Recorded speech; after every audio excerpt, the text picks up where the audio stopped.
Well, hey fellas, here we are again, back in the hog barn, ready for another video. This week, like I said, back in the hog barn. Man, it's been like 5 months of going here, there, and yonder, doing stuff all over the place, but having a good time and taking you guys along with me.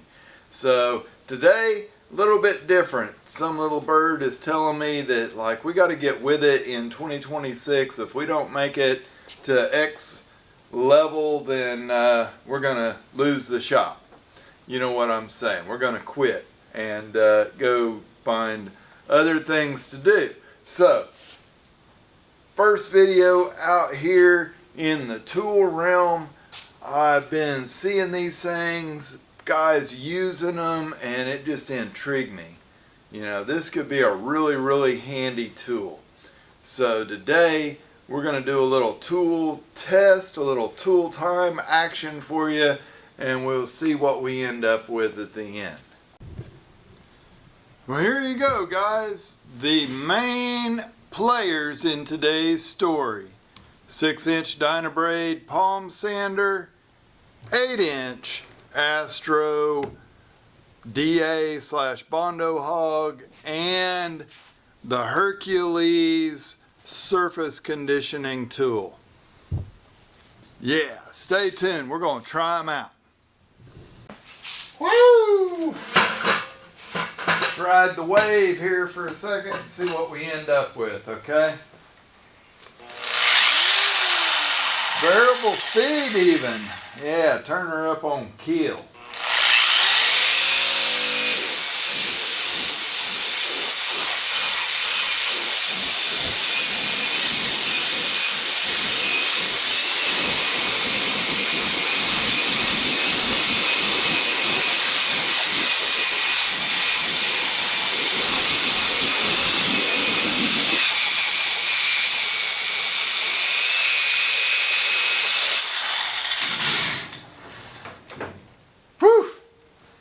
Somebody packed her full of body filler there, guys. I could kind of tell there was something going on.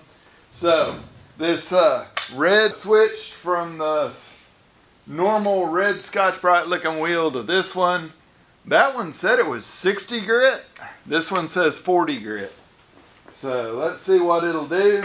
I'm going to just go over and try to clean up this same spot. Might go out a little further. Let's do it.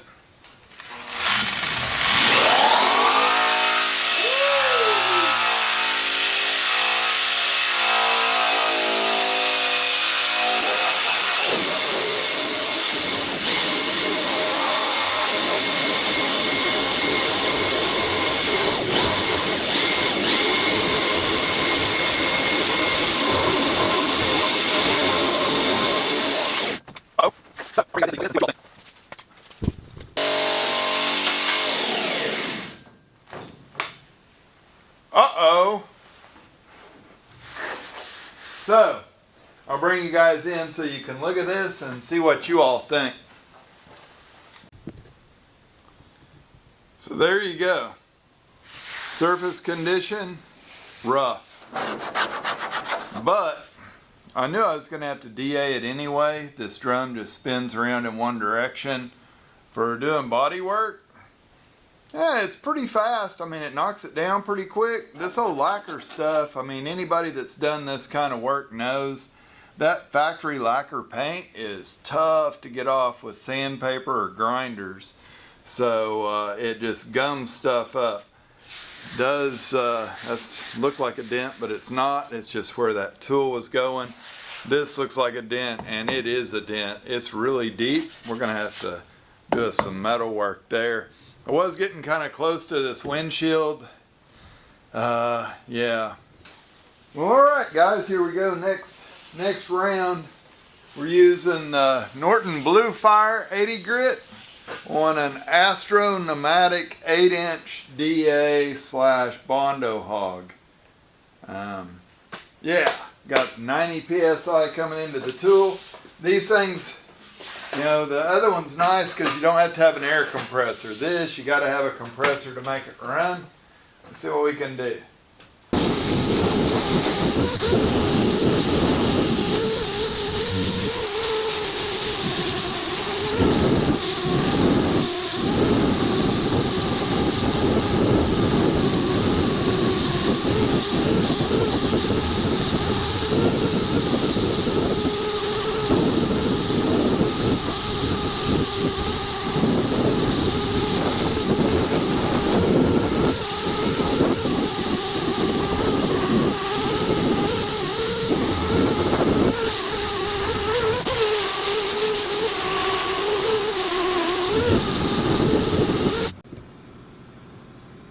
Well, alright, there you go. We got that third done with the Bondo Hog with 80 grit. I did go back over this stuff over here and just finished taking the deep scratches that were left in there out with the Bondo Hog. I don't know. We'll look at the timestamp on the video to see how close that was. Let's get our DA out and check it out real quick. Alright, for this session we're going to use 80 grit DA paper, 6-inch, and a Dynabrade 6-inch palm sander. So, let's see what we can do here.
Our DA, we didn't have quite as far a reach, so we didn't get out there as far.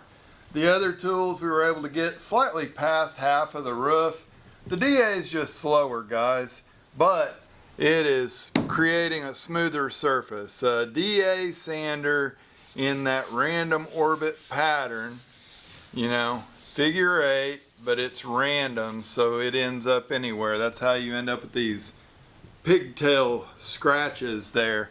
That scratch profile, we're able to prime right over that. We might want to finish it with 180, but we can prime over a DA scratch.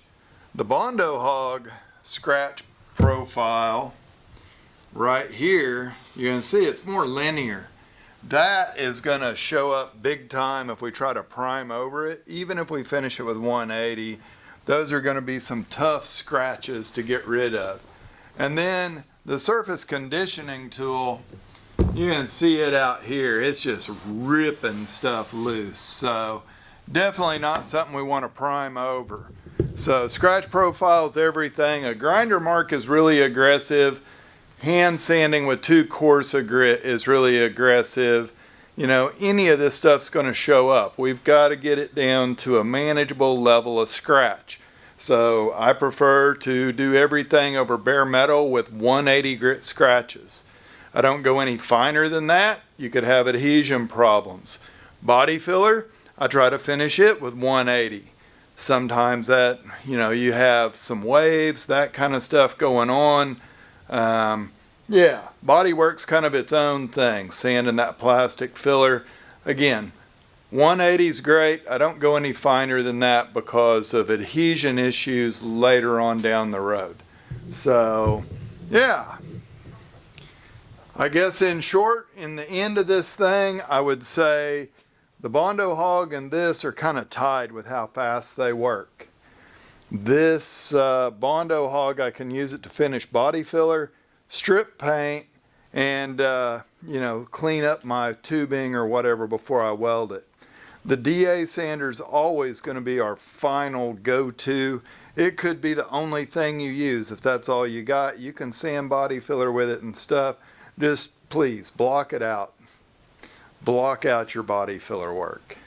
Yeah, this tool, although it is handy to have and pretty nice, may not be for everybody's toolbox. If you got a pick, I'd definitely go with more along these lines and save this for that rainy day. I mean, I caught it on a good sale, so that's why I ended up with one.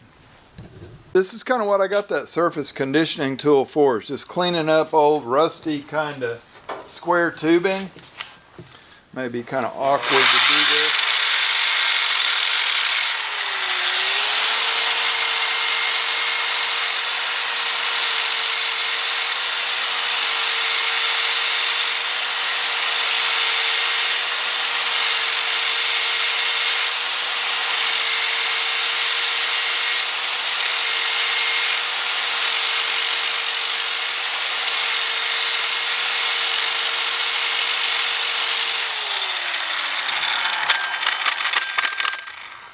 So, there you go. That's what I got it for, was just to clean that material up, work with nice, perfectly clean stock, be able to weld it really pretty, and it's super easy to get ready to paint when it's this clean. Alright guys, that's a little different content this week than normal. Kind of cool to get back into my own shop and do my own thing and bring you guys along.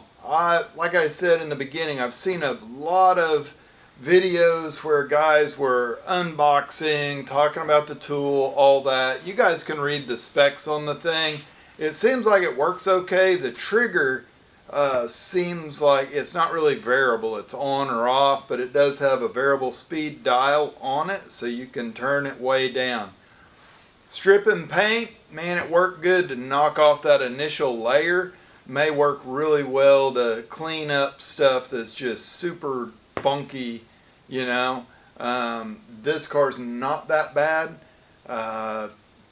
So you got that. Out of the three tools, I mean, for me as a body guy, the Bondo Hog and a dual action sander are probably going to do everything I need to do. But me as a fabricator and building just whatever out of old rusty material, thing was going to come in very, very handy to clean stuff up and prep it up. Sure, we got a spot for it in the toolbox. Is it for everybody? I don't know. You have to make that decision on your own. Just like subscribing to the channel, giving it a thumbs up, and hey, leave me a comment. Even if you don't like what the heck I do, let me know. So we will catch you guys on the next video. Appreciate you watching. Alright, you can kind of catch the gloss on there. I just wiped this down with a little wax and grease remover. It is looking a little shiny now. Yeah, I went ahead and did this other half of the roof off camera. That is just that surface conditioning tool, and then followed up with the Bondo Hog just to get the big stuff off. You can see why we do this. I mean, here's rust hiding underneath there. Big spot of body filler over there that was hidden under everything. Just try to do as good a job as we possibly can at this stage, because everything else is built off this. Oh, John Kosmowski told me you can't build a mansion on a swamp. So we're getting her down to good metal so we can start off with a good footing for our mansion of a paint job.